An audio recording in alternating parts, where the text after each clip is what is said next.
Hey guys, welcome back to my channel. If you're new, hello, my name is Haley. I am a cashless budgeter, recent graduate, and caregiver working on her relationship with finances as well as working towards financial freedom. If that's something you're interested in watching, please leave a like, comment, subscribe down below, and let's get into the video.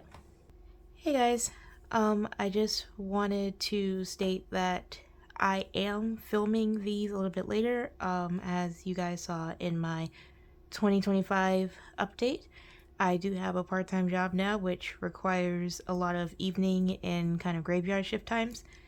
So tell me if the lighting is okay. I'm trying to make it as bright as possible without waking anybody up. So yeah, if you could leave it down in the comments if I need to adjust anything, and I'll try to fix it as best I can. I might be talking a little faster in these because again, it's really late and I'm trying to go to bed for my actual full-time work tomorrow.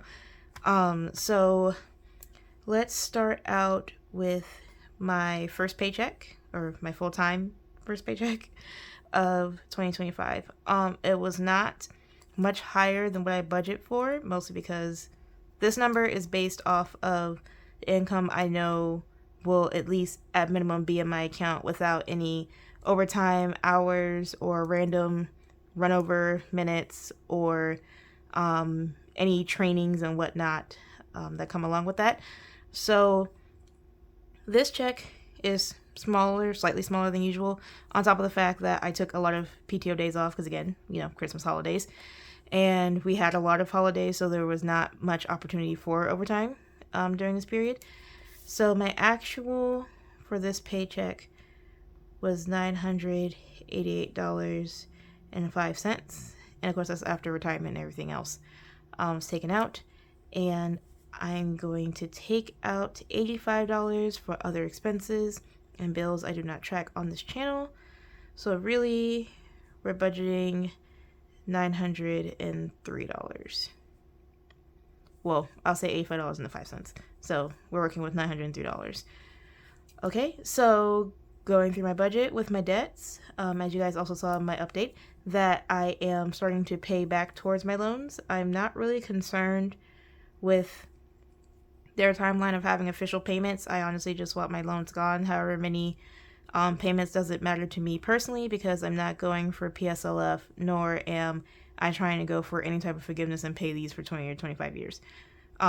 So that, along with the fact that the home property situation got worked out and I realized that I'm ahead in a lot of my savings I have, I feel as though I can take my foot off the gas, pump the brakes a bit, and refocus back on my debt payment for the rest of 2025. So I did make my $235 payment to my Stafford loan. This loan is my smallest loan of the two.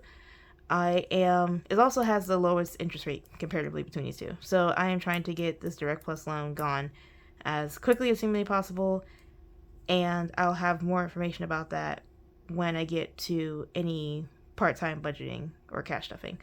Haven't figured out 100% how I want to do that or present that yet, but I'll let you guys know, or you guys will just see a video whenever I figure that out. So my Stafford loan, my first loan, got to the standard $235. This is the amount I have to pay in order to pay it off in 10 years. I think it's like $228 and some change, but I just rounded it up. And that's because I was also making payments and I don't have any interest collecting as of right now. So my payments will be mostly principal once this forbearance ends. So all that. Tithes was slightly higher due to it being 10% of my actual income. So I got to add an extra $3 to tithes. So that was $193. I sent the tithes in total. Household expenses stayed the same. And personal, my first personal bill also stayed the same. Ooh, that is an ugly line. I'm sorry, guys. And then insurance is taken out during my second check, so I do not worry about that right now. And I did not have any other bills or any annual plan withdrawals happen. So that line will remain empty. My variable or automatic saving withdrawals, I update these during the end of the month as well, because these two for my car emergency 100 envelope, these $5 occur bi-weekly, or basically alternating weeks from each other, and $2 goes every week to my future funds. So I sum those up at the end of the month. And I did up my Roth IRA contribution for the 2025 contribution year to $25. I hope to get this up throughout the year, but I started 2025, with $25. And then account buffer, I decided not to put anything on my account buffer from this check because, again, it was smaller than usual. And I had other places I wanted to put it and other bills to take care of. So I'm not too concerned about that this time for this check. And then we'll go over here to my sinking funds and savings breakdown. I do not have any long-term savings that will be on my first check. Usually it's very bill heavy. So there's not really extra funds for that. So none of them will have any C1 or check 1 contributions. The only exception is my emergency fund. And my emergency fund, I budget $60 for the month. And I got $60 from this check. And for my monthly mandatories, again, taxes and home envelopes are more than likely going to be on my second check. And I try to keep my short-term sinking funds, revolving funds, and car funds within my first check. Mostly because I don't budget as much for them, especially since I'm ahead right now. I don't feel the need to overstuff them or drive more funds to them at this moment in time. So I budgeted $30 to go into each of these two binders or envelopes, and they got exactly the $30 that I budgeted. I did not have any unplanned expenses for this month. Again, it was Christmas time, so gifts were already bought and meals were already prepared. So, and grocery bill actually came in under, which I was very surprised at, but pulled it off, and I'm not mad about it.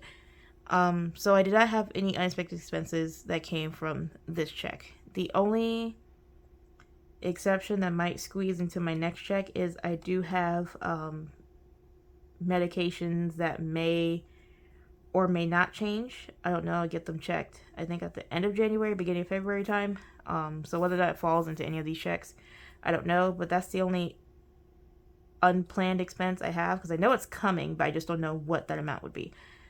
Or how much of my sinking fund would have to be involved. So I'm just going to leave expenses blank for right now. And as far as savings rate is concerned, my income is $988. I just leave off the cents from math's sake. And overall, $120 went to my savings, revolving funds was $60, and long term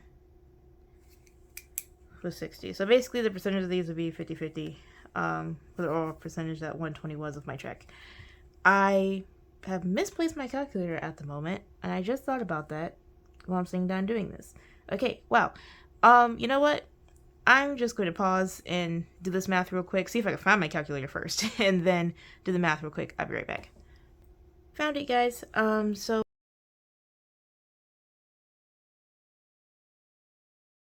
So that is really it, guys. I don't really have much else going on or anything interesting or any extra updates. This is really why I budget on such a low number, because I can afford to have some wiggle room. And like I said, there were bills that I do not track here on YouTube that did go up a smidge. So the fact that I had some breathing room, even with the minimum amount of hours I could possibly have, I was still able to meet my expenses because I really budget on a bare bones budget and hope for the best with the rest. Oh, that rhymed. Did not mean to do that. Okay, anyway. I thank you guys for watching. I hope you guys have an amazing morning, evening, day, wherever you are in the world, and hope to see you guys next time where I actually cashed up both my monthly mandatory and long-term savings. See you later, guys.